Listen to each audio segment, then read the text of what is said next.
কার গাড়ি রে? শুভর গাড়ি না? শালার পুত, তুই আমার তো 3 দিনের কথা কয়ে 3,000 টাকা হালাত করছিলি, আজকে 20 দিনের উপরে হয়েছে, তোর এখন ধরতেছে কাটা, তোর গাড়ি সব যাবো। সুবাই দাঁড়া, তুই যে আমার থেকে 3 দিনের কথা কয়ে 3,000 টাকা নিছস, এখন 20 দিনের উপরে হয়ে গেছে গা। তুই আমার ফোন দিলে ফোন ধরস না, তুই সমস্যা রেখে তো তুই আমার টাকাটা দেশ থেকে, তুই না করলে কিস্তুর টাকাটা দিয়ে দিবি, কারণ তুই টাকাটা দিবি। বন্ধুরে, অনেক সমস্যায় আছি। 1,000 টাকা আমারে মাফ কইরা দে। 1,000 টাকা তোরে বন্ধু বান্ধব মিলা সবাই খায়া লাইছি। আর 1,000 টাকা তোর বিয়া যখন কবি দাওয়াত খায়া বিয়া দিব। এটা কি কস?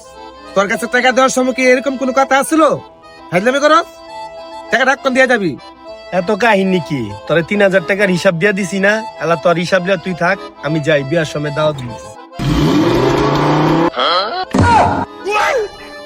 কি হিসাব দিয়ে গেল আমার? তাহলে 3,000 টাকা মারি গেল।